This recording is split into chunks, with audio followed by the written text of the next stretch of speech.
नमस्कार, सी 24 तास मध्ये आपलं स्वागत। एक नजर टाकूयात आजच्या ठळक घडामोडींवर। पुरंदरमधील भोसलेवाडी गावामध्ये लागलेत रस्ता चोरीला गेल्याचे फलकांची होतीये मोठी चर्चा। केमिस्टच्या देशव्यापी संपामुळे रुग्णांच्या नातेवाईकांची औषधांसाठी धावपळ।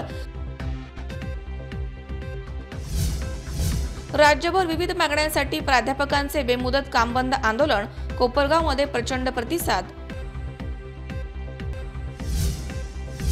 आणि पुण्यामध्ये डुकरांचा उपद्रव, सर्वसाधारण सभेमध्ये प्रतिकात्मक डुकरांसह प्रवेश करत सर्व नगरसेवकांनी केला प्रशासनाचा निषेध।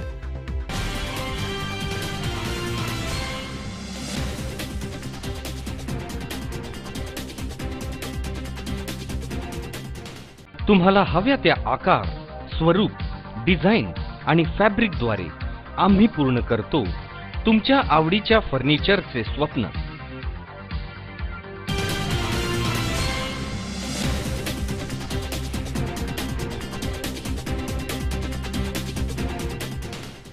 बातमीपत्रात आपलं स्वागत। पाहूया सविस्तर वृत्त। काही वर्षांपूर्वी आलेल्या एका चित्रपटामध्ये विहीर चोरीला गेल्याची घटना आपण पाहिली असेल, मात्र आता रस्ता चोरीला गेलाय। हा प्रकार कोणत्याही चित्रपटात घडला नसून पुणे जिल्ह्यामधील पुरंदरमधील भोसलेवाडीमध्ये घडलाय। या गावामध्ये रस्ता चोरीला गेल्याचे कैक फलक लावण्यात आलेत। या फलकांवरील मजकुराची सध्या मोठी चर्चा तालुक्यात रंगली आहे। काय आहे या फलकांवरील नेमका मजकूर, पाहूयात हा स्पेशल रिपोर्ट। पुणे जिल्ह्यामधील पुरंदर तालुक्यातील भोसलेवाडी नावाचं हे गाव। या गावामध्ये वेताळ नगर ते टेमजाई नगर रस्ता। टेमजाई नगरला शेकडो लोकांची वस्ती आणि या वस्तीमध्ये शेकडो लोकांनी गावभर लावलेत रस्ता चोरीला गेल्याचे फलक। काही वर्षांपूर्वी या वस्तीवरती जायला रोजगार हमी योजनेमधनं रस्ता तयार करण्यात आला। नकाशावर सुद्धा हा रस्ता आहे, मात्र अतिक्रमणांमुळे अर्धा किलोमीटरचा रस्ता चक्क गायब झालाय। आजवर अनेकदा प्रशासनाचं दार ठोठावलं तर तहसीलदारांनी सुद्धा रस्ता देण्यात यावा असाच लेखी आदेश दिलाय। मात्र नंतर प्रांताधिकाऱ्यांनी पाहणी आणि चर्चा न करता स्टे दिल्याचा आरोप ग्रामस्थांनी केलाय। थोडक्यात काय तर अजूनही न्याय मिळत नसल्यामुळे संतप्त भावनेनं गावकऱ्यांनी गावभर फलक लावलेत। काय म्हणतायत गावकरी, पाहूयात। मावशी, या ठिकाणी रस्ता चोरीला गेलाय असं सगळं म्हणतायत, काय नेमका प्रकार आहे? काय तुम्हाला काय अडचण होती काय रस्त्यावर? आमची ज्यावेळेस सासू होती ना त्यावेळेस आम्ही रस्त्याने जात होतो, पण आता आम्ही राहायला इथं आलेलो आहे। आमच्या मुली इथं डिलिव्हरीला यायच्या म्हणलं तरी येत नाहीत, आणि आणल्या तर त्यांची जाण्याची सुद्धा सोय नाही। इथून चालत न्यावं लागतात मुली आमच्या। जर उद्या कमीच झालं तर आम्ही काय करायचं? एक तर आम्ही इथे रस्ताच नाही आम्हाला जायला, मग आम्ही आता कशाने जायचं? नाही जर महिनाभर जर तुम्ही ह्या रस्त्याची दक्षता घेतली तर आम्ही आंदोलन करू बाया। काय महिलांना अजून काय काय वेगवेगळ्या त्रास आला? रस्ता नसल्यामुळे काय काय त्रास? मस्त रस्ता तर रस्ता पाऊल रस्ताच नाही आम्हाला। टोचा बिचा जायचं म्हणलं तरी घरातच मुरगाळून बसावं लागतंय जाण्यासाठी। पाऊस आल्यावर तर आम्हाला चालताच येत नाही रस्त्याने अजिबात, आणि जर तालून जायचं म्हणलं तर लोक खड्डे घेतात, काठी आडव्या लावतात, मग आम्ही कशाने जायचं? तुम्हाला रस्ताच नाही तर रस्ता शासनाने करावा अशी तुमची मागणी? आमची इच्छा आहे। रस्ता शासनाने थोडा राहिलेला आहे पुढं। आज या रस्त्याने गेलं तर आज त्याला काट्या पडतात, उद्या दुसऱ्या रस्त्याने गेलं की त्याला काट्या पडतात, मग आम्ही काय करायचं? नियमाने रस्ता आहे ना कशावरती, तो रस्ता शासनाने तुमचा शोधून द्यावा आमचा रस्ता। एवढीच विनंती आम्हाला। आम्हालाच माहिती, आम्ही मग जात होतो, जसं नांदा आलं तसं आम्ही या रस्त्याने जात होतो। आता चोरीला गेलाय रस्ता। शेतकऱ्यांनी गावामध्ये लावलेल्या फलकावरती नेमका काय मजकूर आहे ते पाहूयात। गावाचा रस्ता गेला चोरीला। वेताळ नगर ते टेमजाई नगर आमच्या वंशाचा दिवा असणाऱ्या एकुलत्या एक रस्त्यामधील अर्धा किलोमीटरचा रस्ता चोरीला गेलाय आणि प्रशासनानं लवकरात लवकर आमचा रस्ता शोधून द्यावा ही विनंती। विनीत समस्त ग्रामस्थ, टेमजाई नगर, भोसलेवाडी, तालुका पुरंदर, जिल्हा पुणे। अशा प्रकारचे कैक फलक गावात आणि पंचक्रोशीमध्ये लावण्यात आलेत। आजही टेमजाई वस्तीवरती गाडी जायला रस्ता नाहीये। शेताच्या बांधावरनच चालत चालत वस्तीवरती जावं लागतं। वस्तीवर अत्यावश्यक वेळी रुग्णवाहिका सुद्धा पोहोचू शकत नाही। इथे रात्री अपरात्री जाताना सर्पदंशाची भीती सुद्धा आहे। आता लेक बाळंतपणाला गावामध्ये सुद्धा आणता येत नाहीये अशी अवस्था येथील रस्त्याची झाली आहे। या सगळ्याबाबत महसूल विभागाशी संपर्क साधण्याचा आम्ही प्रयत्न केला, मात्र त्यांनी काहीही बोलण्यास नकार दिला. पुरंदर तालुक्यातील प्रस्तावित छत्रपती संभाजी महाराज आंतरराष्ट्रीय विमानतळामुळे तालुक्यातील जमिनींना सोन्याचे भाव आलेत. 1 फुटाच्या जागेसाठी सुद्धा कोर्टाची पायरी चढली जातीये. शेतकऱ्यांच्या हक्काचा असणारा एकुलता एक रस्ता न्यायमार्गाने त्यांना मिळणं गरजेचं आहे. शेवटी काय तर शेतकऱ्यांच्या म्हणण्यानुसार त्यांच्या वंशाचा दिवा असणाऱ्या एकुलता एक रस्ता त्यांना मिळो हीच अपेक्षा. विजयकुमार हरिश्चंद्र, C24 तास, जेजुरी. राज्यभरामधील प्राध्यापकांनी पुकारलेल्या बेमुदत संपाला मंचर येथील अण्णासाहेब आवटे कॉलेजच्या प्राध्यापकांनी पाठिंबा दिलाय. गेल्या 5 दिवसांपासून त्यांनी संपामध्ये सहभागी होऊन कामबंद आंदोलन केलंय. राज्यभरामधील वरिष्ठ महाविद्यालयामधील प्राध्यापक विविध मागण्यांसाठी 25 सप्टेंबरपासून संपावर गेले आहेत. प्राध्यापकांच्या एमफुक्टो संघटनेनं पुकारलेल्या या संपामध्ये राज्यभरामधील 25,000 प्राध्यापकांचा समावेश आहे. महाविद्यालयामध्ये प्राध्यापकांच्या रिक्त जागा भराव्यात, तासिका तत्वावरील प्राध्यापकांचं मानधन वाढवावं, अभ्यास मंडळामध्ये झालेल्या नियुक्तीमधील गोंधळ दूर करावा, 7वा वेतन आयोग लागू करावा, थकीत वेतन मिळावं अशा विविध मागण्यांसाठी हा संप पुकारण्यात आला. या संपाला मंचर येथील अण्णासाहेब आवटे कॉलेजच्या प्राध्यापकांनी पाठिंबा दिलाय. त्यांनी देखील संपामध्ये सहभागी होऊन आपल्या मागण्या पूर्ण व्हाव्यात यासाठी कामबंद आंदोलन केलंय. गेले 5 दिवस येथील प्राध्यापक आंदोलन करतायत. मागण्या पूर्ण होत नाहीयेत. जोपर्यंत त्यांच्या मागण्या पूर्ण होत नाही तोपर्यंत संप मागे घेणार नाही अशी भूमिका प्राध्यापकांनी घेतली आहे. गेल्या 5 दिवसांमध्ये आंदोलन अधिक व्यापक झालं आहे. पुढील काळामध्ये आंदोलन अजून तीव्र करणार असं आंदोलनकर्त्यांनी सांगितलंय. 25 तारखेपासून कामबंद आंदोलनामध्ये सहभागी झालेलो आहोत. कायम प्राध्यापक तर या संपामध्ये सहभागी आहेत, पण जे क्लॉक आवर बेसिसवर जे काम करतात आमचे टेम्पररी प्राध्यापक, त्यांनी देखील आम्हाला प्रचंड असा पाठिंबा दिलेला आहे आणि तेही या संघटनेमध्ये सहभागी झालेले आहेत. पहिल्या दिवशी सर्वच्या सर्व CHB जे प्राध्यापक आहेत आमच्या महाविद्यालयाचे जो 50 प्राध्यापक ह्या कामबंद आंदोलनामध्ये सहभागी झालेले होते आणि आम्ही कायमस्वरूपी जे प्राध्यापक आहोत तर 22 लोक आम्ही ह्या कामबंद आंदोलनामध्ये सहभागी आहोत. आमच्या ज्या काय मागण्या आहेत 100% प्राध्यापक भरती झालीच पाहिजे यासाठी आम्ही सक्रिय आहोत. त्यानंतर जे काही रिक्त पदं आहेत ते रिक्त पदं तातडीने भरले पाहिजेत यासाठी आम्ही सक्रिय आहोत. वेतन आयोगाचं आमचं जे आहे 7वा वेतन आयोग 18 जुलै 2018च्या UGCच्या सर्क्युलरनुसार मंजूर झाला पाहिजे ही आमची मागणी आहे. 71 दिवसाचं वेतन आमचं 2013चं आहे ते आम्हाला त्वरित दिलं पाहिजे याची आमची मागणी आहे. तर अशा सगळ्या ज्या काय मागण्या आहेत त्या मागण्यांनुसार आम्ही या आंदोलनामध्ये सक्रिय असतो. कामावर किंवा कुठल्याही कामावर आमचा बहिष्कार नाही. कामबंद आंदोलन म्हणजे शैक्षणिक शिकवण्याचं कामबंद आंदोलन आहे. सगळ्यात महत्त्वाची भूमिका अशी आहे की अत्यंत प्रचंड कष्टानं जे विद्यार्थी नेट सेट परीक्षा पास झालेले आहेत तशा हजारो जागा महाराष्ट्रामध्ये रिक्त आहेत. त्या जागा या विद्यार्थ्यांना न्याय देण्यासाठी भरल्या जाव्यात, सामान्य कुटुंबातली मुलं नोकरीमध्ये यावीत ही आमची सगळ्यांची प्रामाणिक भूमिका आहे.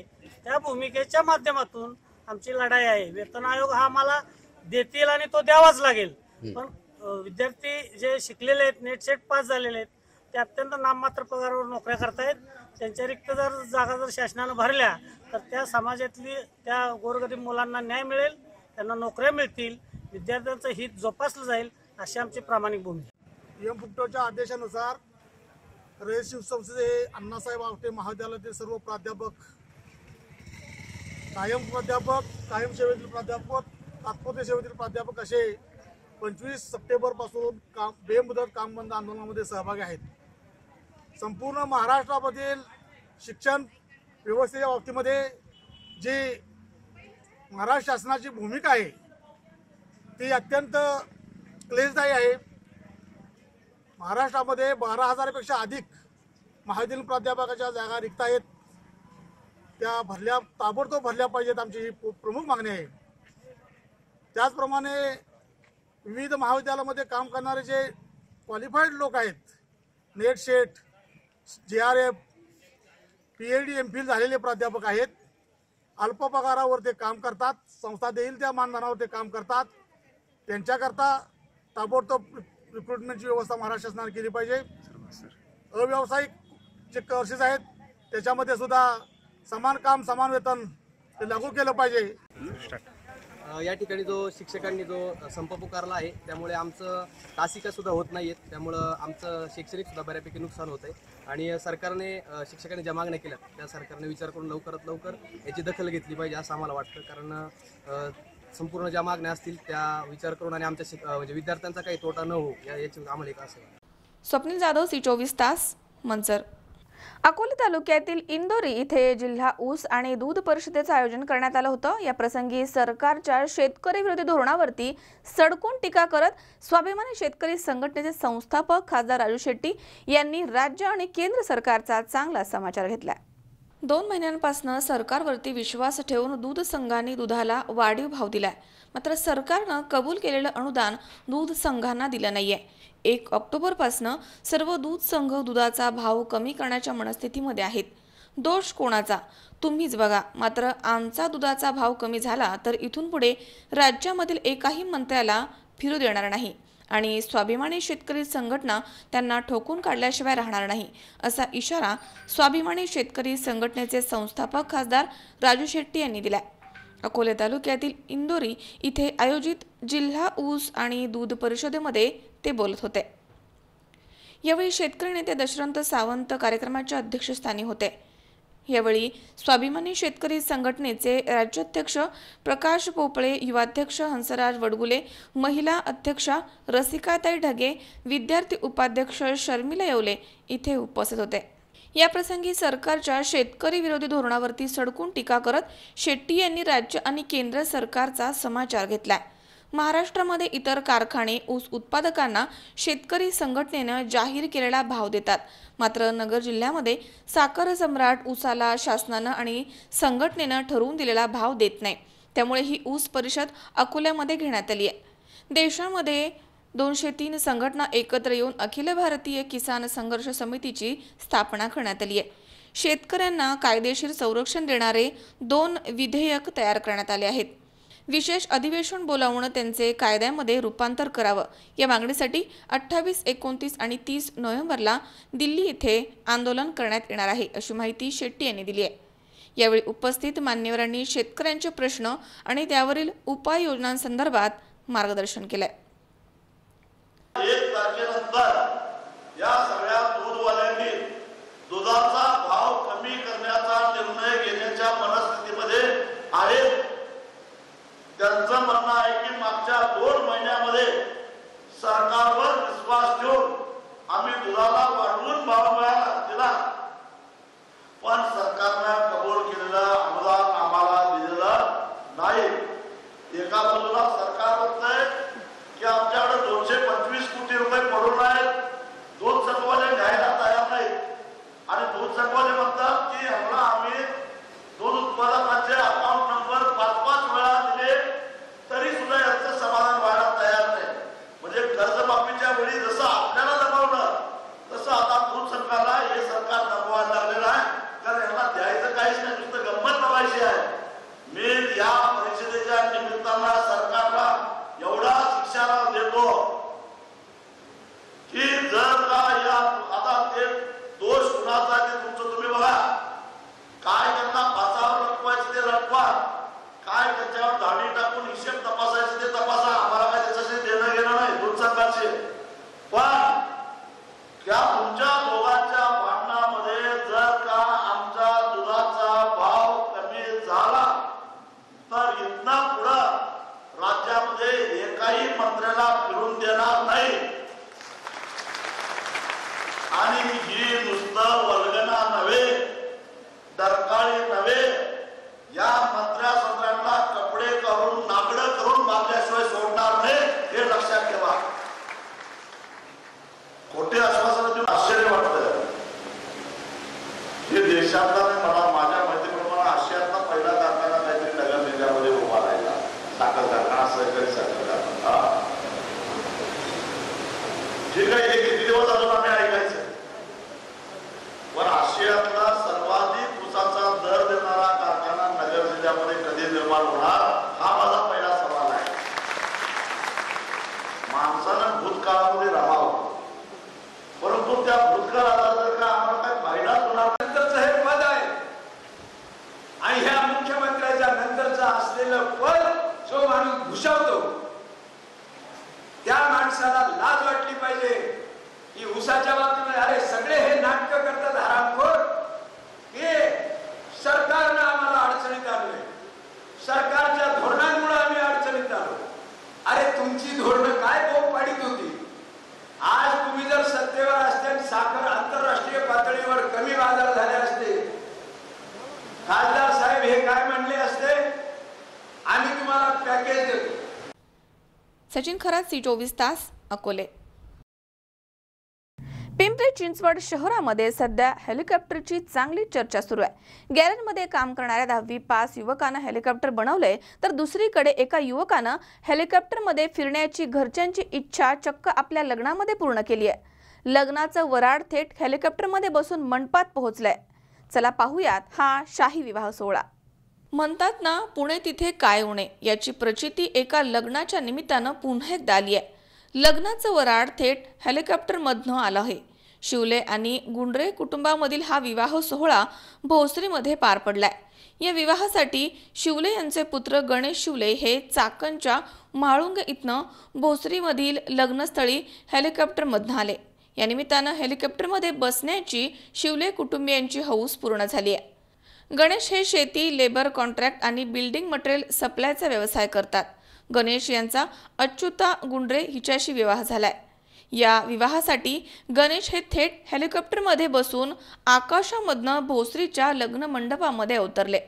हेलिकॉप्टरचं उड्डाण करण्यासाठी त्यांनी पोलीस आणि जिल्हाधिकारी यांच्याकडनं रीतसर परवानगी देखील घेतली होती. लग्नाचं वऱ्हाड हेलिकॉप्टरमधनं आणण्यासाठी शिवलेंना तब्बल 2.25 लाख रुपये मोजावे लागलेत. दरम्यान हा शाही विवाह सोहळा काही दिवसांपूर्वी पार पडलाय. अमोल उदमले सह हर्षल कोठावदे, C24 तास, पुणे.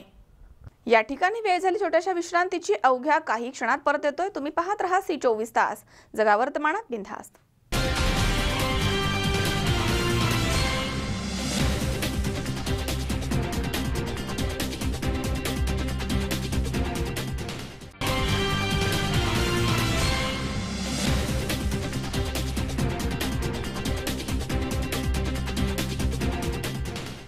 विश्रांतीनंतर बातमीपत्रात पुन्हा एकदा आपलं स्वागत.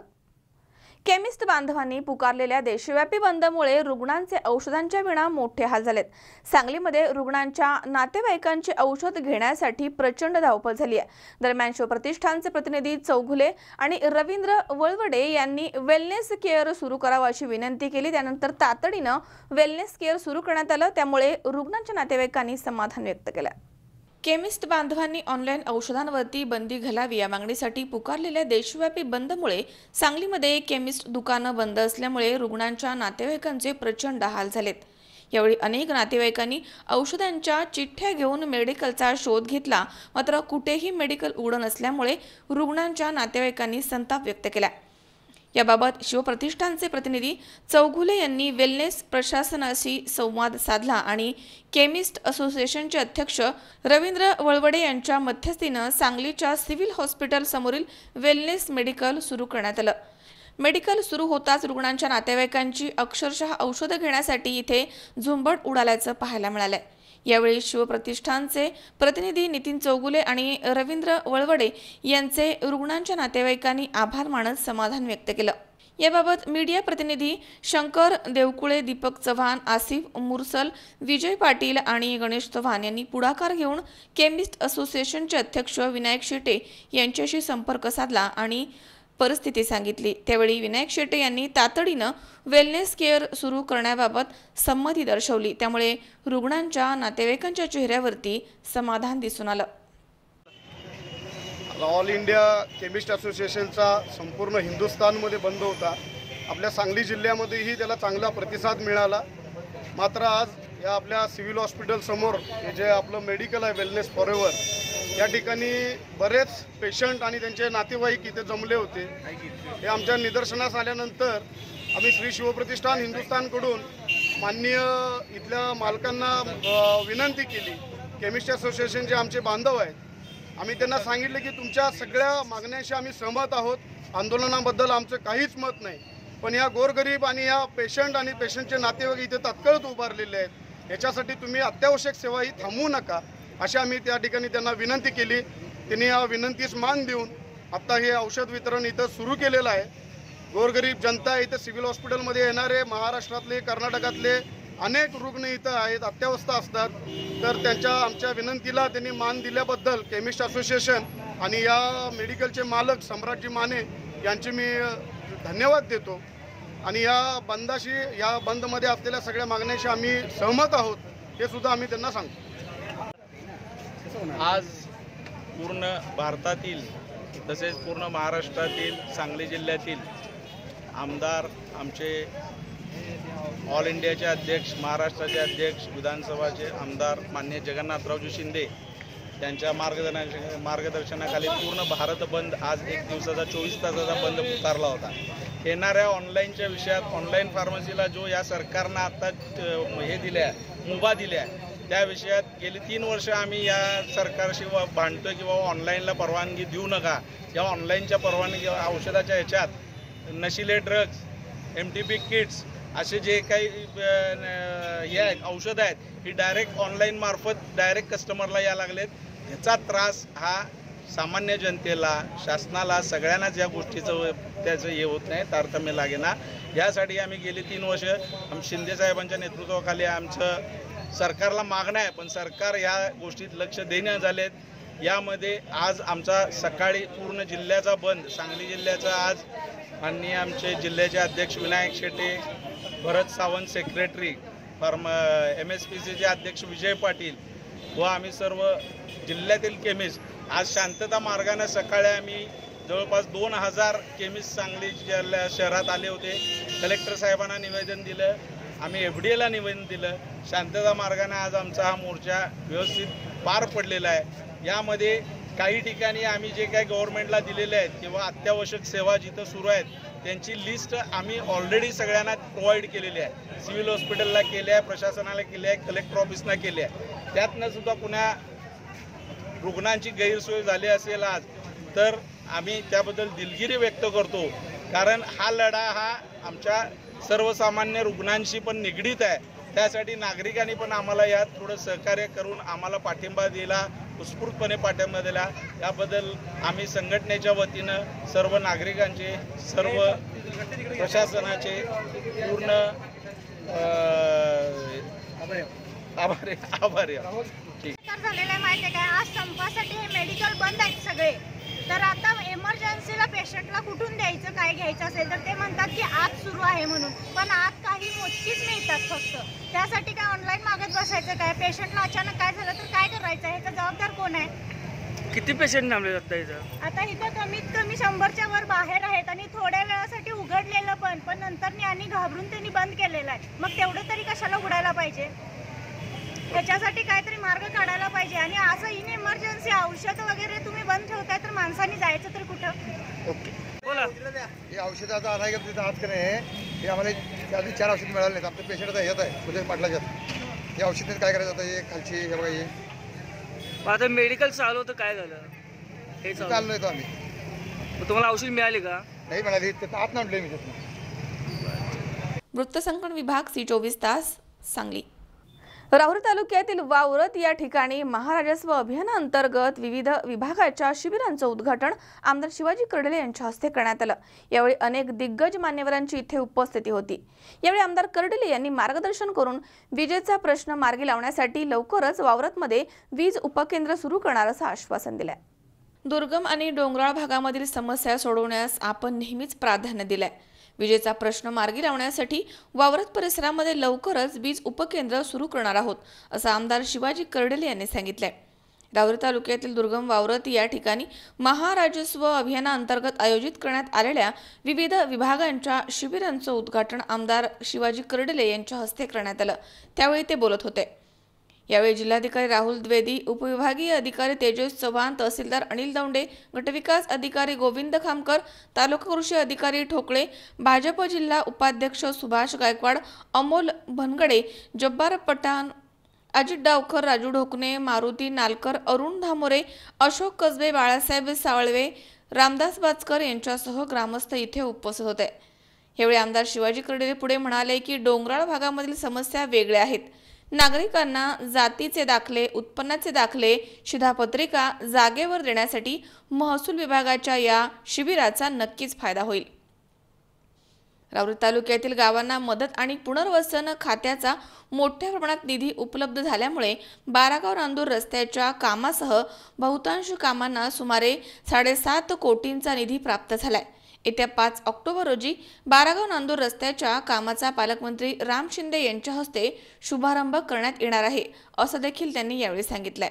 उपविभागीय अधिकारी तेजस चव्हाण यांनी महसूल विभागाच्या विविध योजनांची माहिती सांगून ग्रामस्थांनी शिबिरामध्ये सहभागी व्हावं असं आवाहन केलंय। तहसीलदार अनिल दौंडे यांनी संजय गांधी निराधार योजना, जातीचे दाखले, उत्पन्नाचे दाखले, रेशन कार्ड यांच्यासह सर्व प्रकारची कामं जागेवरच होत असल्यामुळे नागरिकांचा आता वेळ वाचणार आहे असं सांगितलंय।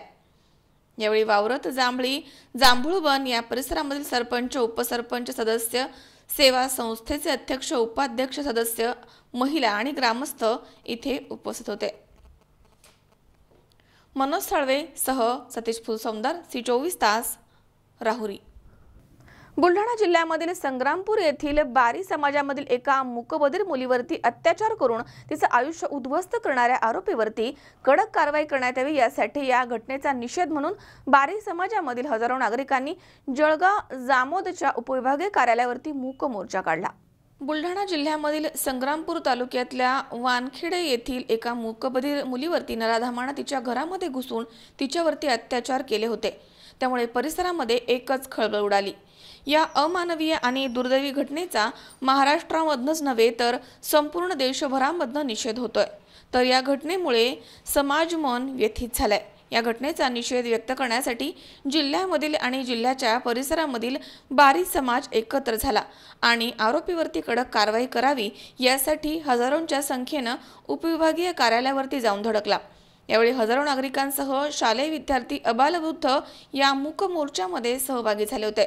तर हे प्रकरण जलद गती न्यायालयामध्ये चालवण्यात यावं आणि ॲडव्होकेट उज्ज्वल निकम यांची नियुक्ती यासाठी करावी, यासह अनेक मागण्या यावेळी करण्यात आल्या आहेत। अखिल भारतीय बारी महासंघाच्या वतीनं आज संपूर्ण देशातील बारी समाज बांधवांचा आज एक हा निषेध मोर्चा काढण्यात आला। वानखेड येथील जी घटना घडली, एका अपंग आणि गतिमंद मुलीवर जो अत्याचार झाला, त्या आरोपीला तातडीने फास्ट ट्रॅक कोर्टामध्ये केस चालवून त्याचा निकाल 6 महिन्याच्या आत द्यावा, ही केस चालवण्याकरता ॲडव्होकेट उज्ज्वल निकम यांची सरकारने नेमणूक करावी, याकरता आज 10,000च्या वर संपूर्ण देशातून बारी समाज या ठिकाणी आला होता। आमची शासनाला विनंती आहे की आज आम्ही ही मागणी अत्यंत शांतपणे केली आहे। आम्ही मूकमोर्चाच्या द्वारे मागणी केली आहे, परंतु ही मागणी जर महिनाभरात जर ही अनाउन्समेंट नाही झाली तर संपूर्ण बारी समाज हा रस्त्यावर आल्याशिवाय राहणार नाही। शासनाने कृपा याची नोंद घ्यावी। शिवाजी मामणकर, C24 तास, बुलढाणा। या ठिकाणी पुन्हा एकदा वेळ झाली छोट्याशा विश्रांतीची। अवघ्या काही क्षणात परत येतोय। तुम्ही पाहत राहा C24 तास, जगा वर्तमानात बिनधास्त।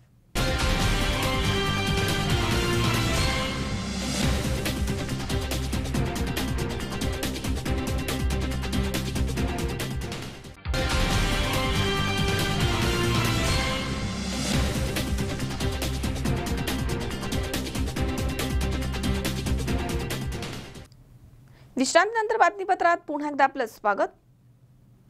25 सप्टेंबर 2018 पासून महाराष्ट्रामधील वरिष्ठ महाविद्यालयामधील प्राध्यापकांनी विविध मागण्यांसाठी बेमुदत संप पुकारला। दरम्यान कोपरगावमधील Shri Sadguru Gangagiri Maharaj science, Gautam arts and Sanjivani commerce college Kopargaon येथील 81% प्राध्यापक या संपामध्ये सहभागी झालेत। सावित्रीबाई फुले पुणे विद्यापीठ आणि महाविद्यालयीन अध्यापक संघटनेच्या आदेशान्वये मंगळवारी 25 सप्टेंबर 2018 पासून महाराष्ट्रामधील वरिष्ठ महाविद्यालयामधील प्राध्यापकांनी विविध मागण्यांसाठी बेमुदत संप पुकारलाय। Shri Sadguru Gangagiri Maharaj science, Gautam arts and Sanjivani commerce college Kopargaon येथील 81% प्राध्यापक बेमुदत संपामध्ये सहभागी झालेत। शासनाला वेळोवेळी निवेदन देऊन देखील त्यांनी कोणतीही दखल घेतली नाही, त्यामुळे त्यांनी हा बेमुदत संप पुकारलाय। प्राध्यापक भरतीवरील बंदी उठवावी, बेकायदेशीर कपात केलेले 71 दिवसांचं थकीत वेतन मिळावं, घड्याळी तासिका तत्वावरती काम करणाऱ्या प्राध्यापकांच्या मानधनामध्ये वाढ करावी, अशा विविध मागण्यांसाठी त्यांनी बेमुदत आंदोलन सुरू केलंय. आंदोलनाचा 5वा दिवस आहे. आजपर्यंत त्यांच्या मागण्यांची शासनाने दखल घेतली नाहीये. दरम्यान यावेळी मोठ्या संख्येनं इथे शिक्षक उपस्थित होते. शिवसेना उपजिल्हाप्रमुख प्रमोदजी लबडे यांनी या संपाला पाठिंबा दिलाय. संघाने आपल्या मागण्यांसाठी 2000 मला वाटतं 13 पासून सुरू केलेला हा संघर्ष खरं म्हणजे दुर्दैव या गोष्टींचा आहे की आईवडील आणि त्याच्यानंतर गुरुजन हे समाज व्यवस्थेचे सर्वोच्च स्थान आहे. मला असं वाटतं राज्य शासनाचं मागच्या 10 वर्षापासून चुकलेलं धोरण दुर्दैवाने 7 वर्षापासून जरी शिक्षक भरती बंद केलेली असली तर त्याच्या अगोदरही 10-10, 12-12, 13-13 वर्ष असलेले किमान 1 कोटीपर्यंतचे शिक्षक हे 3000, 4000, 5000वर नोकरी करतात. आणि आजही 70 ते 80 लाख BEd, DEd झालेले उच्च शिक्षित आपल्या नोकरीविना किंवा आपल्या कुटुंबाच्या आईवडिलांचे स्वप्न साकार करू शकत नाही. ही जी खंत आहे त्या एक 25-30% प्राध्यापकांना वेतन आयोगाप्रमाणे पगार असतीलही पण 70% शिक्षक प्राध्यापक ही मंडळी 7000, 8000, 9000 जर काम करत असतील तर शासनानं खरं म्हणजे दुर्दैव हे DEd, BEd कॉलेज भरती करायची नव्हती तर बंद करायला पाहिजे होते 5-7 वर्षाकरता. परंतु जर महाराष्ट्र घडवायचा असेल, देश घडवायचा असेल, युवा पिढी घडवायची असेल, त्या विद्यार्थ्यांना जर चांगलं शिक्षण द्यायचं असेल तर यांची मनस्थितीचा विचार केला पाहिजे. चांगली मनस्थिती असलेले, आनंदी असलेले गुरुजनच चांगले विद्यार्थी घडवू शकतात असं आमची भावना आहे.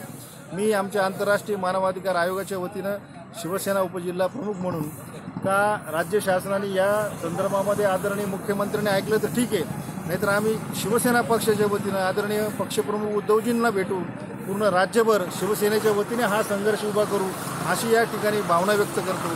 आणि SJM महाविद्यालय असेल, तो कुठेही असेल, शिक्षक हा कोणी असो, तो गुरु असतो. आणि गुरुवर आलेलं संकट म्हणजे विद्यार्थ्याची दशा काय असेल अशी एक भावना आहे. जे विद्यार्थी या गुरुजनांनी घडवले, या विद्यार्थ्यांना काय वाटत असेल, राज्य शासनाला जर ही समाज व्यवस्था ही सुरळीत करायची असेल तर हा संघर्ष किंवा हा जो आंदोलन आहे त्याला 100% आज त्यांनी न्याय द्यावा अशी भावना या ठिकाणी व्यक्त करतो आणि थांबतो. जय हिंद, जय महाराष्ट्र. तर प्राध्यापकांनी काय हे एकही संपाचं हत्या उपसलेलं नाही. तर आम्ही साखळी आंदोलनाचा मार्गाने शासनाकडे वेळोवेळी निवेदन दिलेले. शासनाला 3 महिन्यापूर्वी म्हणजे 17 जून 2018ला शासनाला पहिलं निवेदन दिलं होतं की त्यामध्ये आमच्या पूर्ण मागण्या मान्य कराव्यात, नाहीतर मग पहिला टप्पा मी 6 ऑगस्टला काळ्या फिती लावून डिमांड डे केला होता. त्यानंतर 20 तारखेला पुण्याच्या शिक्षण सहसंचालक कार्यालयासमोर 1 दिवसाचं धरणे आंदोलन केलं. त्यानंतर 27 ऑगस्टला डायरेक्टर कार्यालयासमोर धरणे आंदोलन. त्यानंतर 4 सप्टेंबरला मुंबईच्या आझाद मैदानावरती 1 दिवसाचं धरणे आंदोलन केलं. आणि त्यानंतर 11 सप्टेंबरला 1 दिवसाचं मास कॅज्युअल लीव्ह म्हणजे सामूहिक रजा आंदोलन केलं. यामधूनही शासनाने काही निर्णय घेतला नाही किंवा संघटनेला चर्चेलाही बोलवलेलं नाही. त्यामुळे आम्ही आता 25 तारखेपासून बेमुदत संपावर या मागण्यासाठी जात आहोत. यात प्रथमतः म्हणजे प्राध्यापकांच्या भरतीबंदी. या संपाच्या पार्श्वभूमीवर मी असं म्हणू इच्छिते, आमचे प्राध्यापक लोक गेल्या काही दिवसापासून संप करत आहेत. त्यांना आज रस्त्यावर उतरून संप करायची वेळ आली आहे. तर यावेळेस आम्ही विद्यार्थी त्यांच्या पूर्णपणे त्यांना आमचा पूर्णपणे पाठिंबा आहे व त्यांना आज रस्त्यावर उतरून आंदोलन करण्याची वेळ का आली तर त्यांच्या काही मागण्या आहेत की ज्या सरकारने तातडीने पूर्ण कराव्या अशी मी त्यांना विनंती करते. मागण्या अशा की जे काही कॉन्ट्रॅक्ट बेसिसवर प्राध्यापक शिकवतात त्यांची भरती शासनाने थांबवलेली आहे. तर ती प्राध्यापकांची भरती लवकरात लवकर त्या बंदी उठवावी व प्राध्यापकांची भरती करावी. काही शिक्षकांना हे म्हणजे जे परमनंट शिक्षक आहे त्यांना खूप वेतन भेटते व जे कॉन्ट्रॅक्ट बेसिसवर प्राध्यापक आहे त्यांना खूप कमी वेतन भेटतं. तर का ते दोघी प्राध्यापक समान काम करतात तर त्यांना समान वेतन मिळालं पाहिजे ही प्रमुख मागणी या प्राध्यापकांची आहे. तर अशाच प्रकारे 7वा वेतन आयोग अजूनही लागू झालेला नाही. जे काही प्रशासकीय अधिकारी आहे IAS IPS त्यांना सुद्धा 7वा वेतन आयोग लागू झालेला आहे. पण इथे प्राथमिक स्तरावर जे IAS IPS तयार करण्याचं काम करतात या आमच्या शिक्षकांना प्राध्यापकांना अजूनही 7वा वेतन आयोग लागू झालेला नाही आहे. तर तोही लवकरात लवकर लागू करावा ही प्रमुख मागणी आहे. योगेश डोके, C24 तास, कोपरगाव. सांगली जिल्हा मध्यवर्ती बँकेची 91वी वार्षिक सर्वसाधारण सभा संचालक मंडळ आणि सभासदांमधील वादावादीमुळे मोठ्या गदारोळामध्ये संपन्न झाली आहे। तर शेवटी बँकेचे संचालक आणि खासदार संजय पाटील यांनी हुल्लडबाजी करणाऱ्या सभासदांना दम भरला, त्यावेळी दंगा कमी झाला। सांगली जिल्हा मध्यवर्ती बँकेची 91वी वार्षिक सर्वसाधारण सभा संचालक मंडळ आणि सभासदांमध्ये झालेल्या वादावादीमुळे प्रचंड गदारोळामध्ये पार पडली आहे। वसंतदादा पाटील सभागृहामध्ये पार पडलेल्या या सभेवरती सुरुवातीपासूनच वादाचं सावट दिसून येत होतं।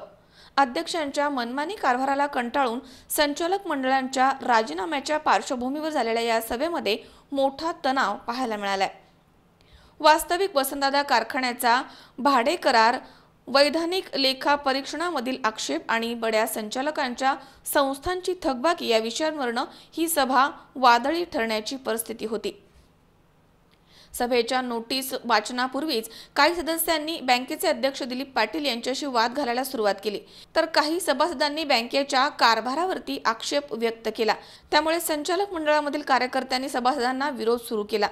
यामुळे सभेचं वातावरण चांगलंच तणावपूर्ण बनलं होतं। शेवटी बँकेचे संचालक आणि खासदार संजय पाटील यांनी सभेमध्ये हुल्लडबाजी करणाऱ्या सभासदांना दम दिल्यामुळे दंगा कमी झाला। सभेमध्ये खासदार पाटील यांनी आक्रमक पवित्रा घेतल्यामुळे सभासद शांत झाले आणि नंतर सभेमधील ठराव आणि निवेदन प्रक्रिया पार पडली आहे। माझे प्रश्न त्याला अडचणीत आणणार आहे ह्यांनी फक्त कसं केलं कुठलं दुसरं प्रश्न कारखान्यासंदर्भात बँकेच्या कारभारासंबंधी पहिली गोष्ट कारखान्याचा नाही कारखान्याचा कारखाने 90 वर्षाची बँक झाली तर त्याला साधा करार करता येत नाही। करार चुकीचा करायचा म्हणजे हे असं एकाच टिकायचा कसा असा एवढा प्रश्न आणि तेवढाच नाही मग चुकीची टाळेपत्र असेल नफा चुकीच आहे तो कारण समजा हाणून पाडायचं ठरवलं काय 100% ह्या मला 2 मिनिटं बोलून दिलं नाही सर। तुम्हाला मारण पण केलं, तुम्हाला मारण पण मी म्हणता येणार नाही अंगवाले बाकीच्या केलं तो काय विषय होता? हे कळस आहे आणि प्रश्न अहवालावरती चर्चा किंवा मत मांडणं हा सभासदाचा हक्क आहे। आता तो मांडायच्या अगोदरच काय तर ही असेल म्हणून जर काढून द्यायचा त्याच्यासारखं दुसरं दुर्दैव आहे। म्हणजे वयाचं भान पण ठेवलं नाही तो तर भाग वेगळा, पण या बँकेच्या इतिहासामध्ये सगळ्यात बँकेची आबरू घालवणारी घटना ही घडली।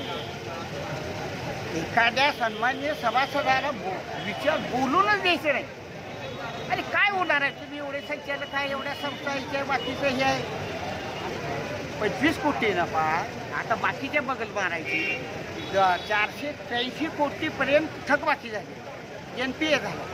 त्या संस्था कोणाच्या आहे ते तुम्हाला बोलूच दिलं नाही दिलं नाही तो भाग तर व्यक्ती त्यामुळे दिला नाही ना। माझे जे प्रश्नाची मी लिखित उत्तर एकाही दिलं नाही। माझ्याकडे पोस्ट आहेत प्रश्न त्यांचे त्याचे एकाही प्रश्नात उत्तर दिलं नाही कसली जनरल मीटिंग।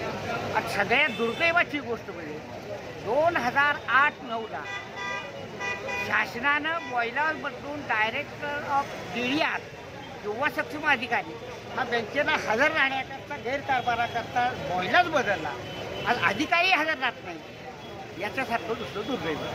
तुमच्या अंगावर पण लोक आले आणि प्रश्न नाही तो भाग वेगळा। माझं मला तुम्ही खाली पडला पण खाली पडला नाही पडलो नाही मला म्हणजे त्याचा कोर्टात या इकडे व्हायला हे ते चालायचं त्याचा काय संबंध नाही।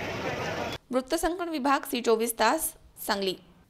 पिकअपमध्ये मागील बाजूस बसलेल्या शाळकरी मुलींना थांब्यावरती उतरवण्याच्या अगोदरच भरधाव वेगानं वाहन चालवून त्यांच्या दुखापतीला कारणीभूत ठरलेल्या पिकअप चालकाच्या विरुद्ध पारनेर पोलीस स्टेशनमध्ये गुन्हा दाखल करण्यात आला।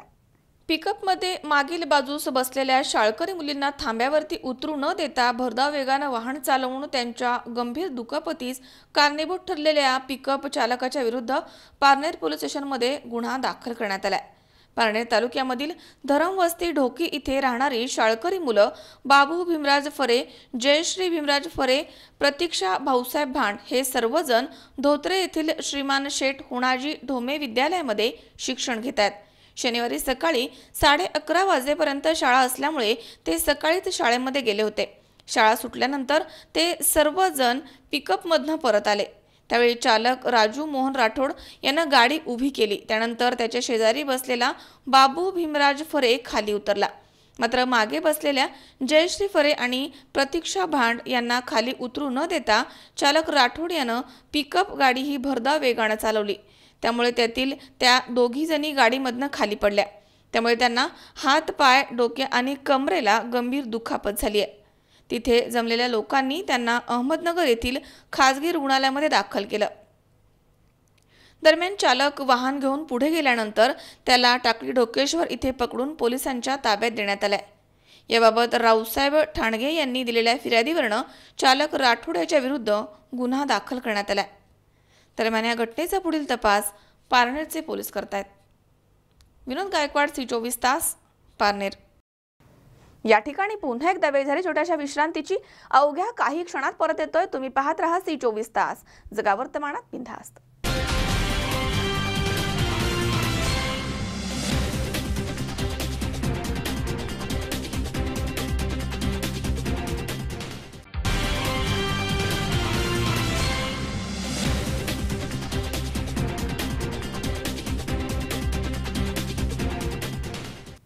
विश्रांतीनंतर बातमीपत्रात पुन्हा एकदा आपलं स्वागत. पुणे शहरामध्ये सध्या डुकरांचा मोठा उपद्रव वाढलाय. डुकरं पकडण्यासाठी लाखो रुपयांचा ठेका देऊन देखील महापालिका प्रशासन यामध्ये अपयशी ठरली आहे. या कामामध्ये चालढकल केली जाते. त्यामुळे शुक्रवारी झालेल्या सर्वसाधारण सभेमध्ये सदस्यांनी डुकरांची प्रतिकृती आणून घोषणा देऊन प्रशासनाचा निषेध केलाय. पुणे शहरामध्ये भटक्या डुकरांचा प्रचंड उपद्रव वाढला आहे. त्यामुळे पुणेकर त्रस्त झाले आहेत. महापालिका आयुक्तांनी शहर डुक्करमुक्त करण्यासाठी 10 सप्टेंबरपासून खास मोहीम हाती घेतली आहे. पण 2च दिवसांमध्ये ही मोहीम बंद पडली. त्यामुळे डुक्करमुक्त मोहीम फोल ठरली आहे. डुक्कर पकडण्यासाठी लाखो रुपयांचा ठेका दिलेला असताना महापालिकेचा कोणताही अनुभव नसलेल्या अप्रशिक्षित कर्मचाऱ्यांना कामं दिली जात आहेत.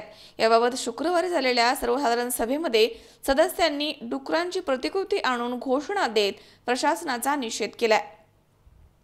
महापालिकेची सर्वसाधारण सभेचं कामकाज सुरू झाल्यानंतर लगेचच डुक्कर समस्येकडे प्रशासनाचं लक्ष वेधण्यासाठी राष्ट्रवादी काँग्रेस, शिवसेना आणि मनसेच्या नगरसेवकांनी प्रतिकात्मक डुकरांसह सभागृहामध्ये प्रवेश केला.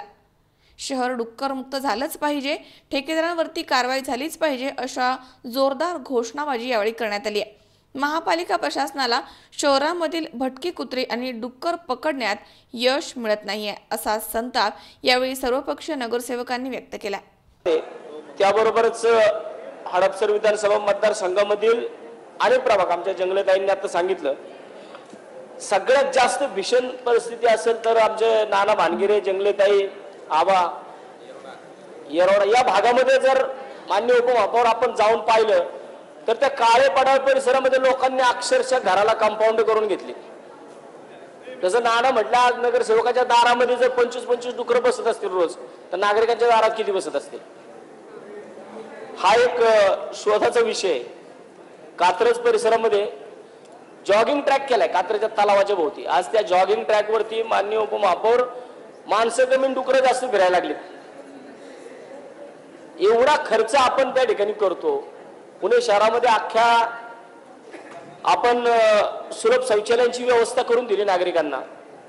मग सुलभ शौचालयांची व्यवस्था करून दिलेली असताना सुद्धा एवढ्या मोठ्या प्रमाणामध्ये पुणे शहरामध्ये डुकरं का वाढली? याच्यामध्ये मला माहिती आहे प्रशासनाकडून उत्तर काय मिळणार आहे. Animal welfare board of India यांच्याकडून या डुक्कर कारवाई संदर्भामध्ये काहीतरी नॉब्स घालून दिलेले आहेत. मान्य उपमहापौर, या सभागृहाला मी सांगू इच्छितो की फक्त 30 ते 35 डुकरं रोज पुणे शहरामध्ये पकडली जातात. आज 30 ते 35 डुकरं जर फक्त एवढ्या मोठ्या पुणे शहरामधून पकडली जात असतील, जिकडे 41 प्रभाग आहेत, आणि 30 ते 35 डुकरं जर रोज पकडली जात असतील आणि 100-200 डुकरं जर रोज जन्म घेत असतील, तरी कुठेतरी संख्या मिसमॅच होतीये. आणि याच्यामध्ये ज्या प्रशिक्षित लोकांकडनं डुकरं पकडली गेली पाहिजेत, बऱ्याच सभासदांना कदाचित जे उशीर आले त्यांना कदाचित कळलं नसेल की आम्ही या ठिकाणी टी-शर्ट घालून आलोय, त्याच्यावरती जगताप साहेबांचं नाव का लिहिलंय. जगताप साहेबांकडे आता जे चार्ज आहेत, माधव जगताप साहेबांकडे, की त्याच्यामध्ये अतिक्रमण असेल किंवा सुरक्षा असेल, जगताप साहेबांकडे जो भाग आहे अतिक्रमणचा, ते स्वतःहून, जसं काय आता ससावे बोलले की ते का जबाबदारी घेतात मला माहित नाही. आपण याच्यासाठी टेंडर फ्लोट केलंय, टेंडर झाले. माझ्या माहितीनुसार काहीतरी 70 लाख रुपयाची बिलं पण आता केली. ते खात्री करून सांगतीलच त्या ठिकाणी खात्याच्या माध्यमातून की आतापर्यंत या डुक्कर कारवाईवरती किती बिलं अदा करण्यात आली. परंतु जे अतिक्रमणचे कर्मचारी आहेत त्या अतिक्रमणच्या कर्मचाऱ्यांकडून 4 दिवसात माननीय उपमहापौर फक्त 1 डुक्कर पकडण्यात आलं. मग एवढी मोठी फौज आपली तुम्ही देताय, 10 कर्मचारी 20 कर्मचारी, माझ्याकडनं एवढे जाऊ द्यात, माझ्याकडनं तेवढे जाऊ. अमोल उदमले सह हर्षल कोठावदे, सी24 तास, पुणे. सांगलीच्या भर चौकामध्ये 2 वाहनधारकांमध्ये फ्रीस्टाईल हाणामारी झाली आहे. एकमेकांची गाडी धडकल्यामुळे चौकामध्ये दोघा वाहनधारकांमध्ये मारामारी झाली आहे. यामध्ये तब्बल 20 मिनिटं चौकामधलं ट्रॅफिक जाम झालं होतं. सांगलीच्या राजवाडा चौकामध्ये गाडी धडकल्याच्या कारणामधनं 2 वाहनधारकांमध्ये जोरदार हाणामारी झाली आहे. भर चौकामधली ही फ्रीस्टाईल हाणामारी कॅमेऱ्यामध्ये कैद झाली आहे. शनिवारचा आठवडा बाजार असल्यामुळे इथे मोठी गर्दी झाली होती. वाहतूक सेवा देखील अडखळत इथे सुरू होती. या दरम्यान राजवाडा चौकामध्ये एका 4चाकी वाहनाला एक दुचाकी धडकली आणि त्यामुळे दोनही वाहनधारकांमध्ये वादावादी सुरू झाली आणि हा वाद गुद्द्यावर पोहोचला आणि त्यानंतर फ्रीस्टाईल हाणामारीमध्ये दुचाकी वाहनधारकाचे कपडे देखील फाटलेत. या मारामारीमुळे काही वेळ चौकामध्ये वाहन सेवा विस्कळीत झाली होती.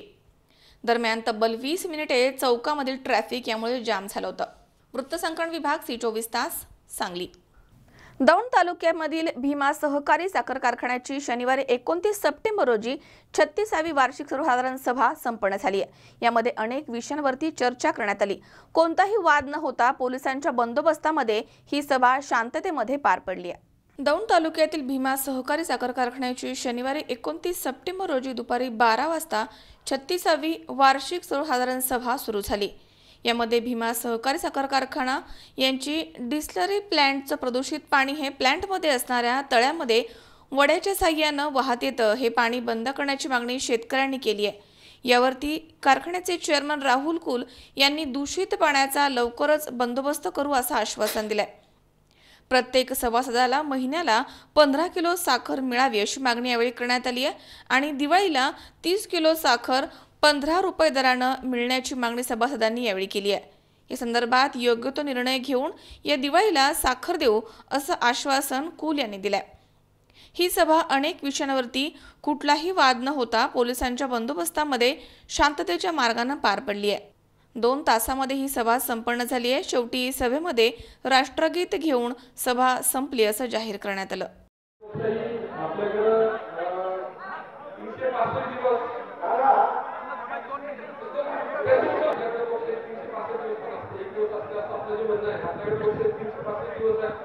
तुम्ही कधी मला तुमचा प्रश्न विचारला तुम्ही उत्तर द्यायला उत्तरदायी राहतो याचा तुम्हाला अनुभव आहे.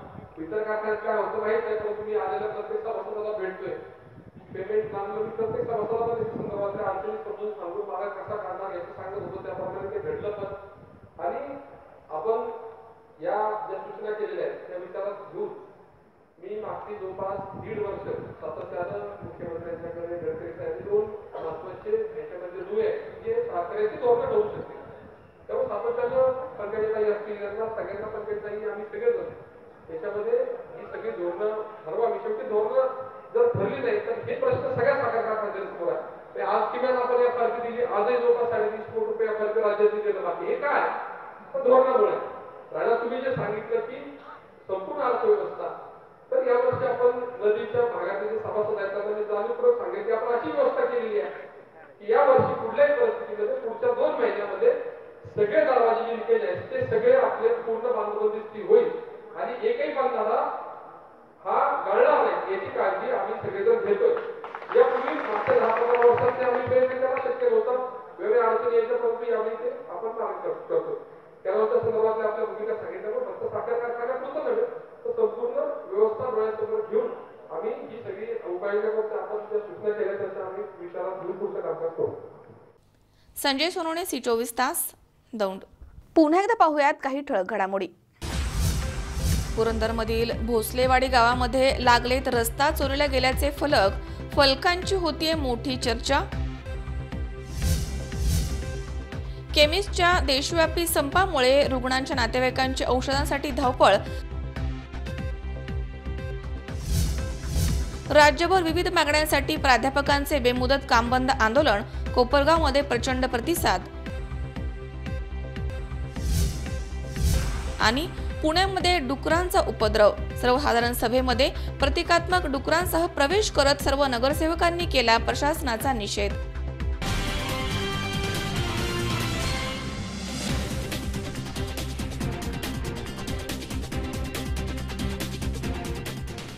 याचबरोबर बातमीपत्रात आज वेळ झाली इथेच थांबण्याची.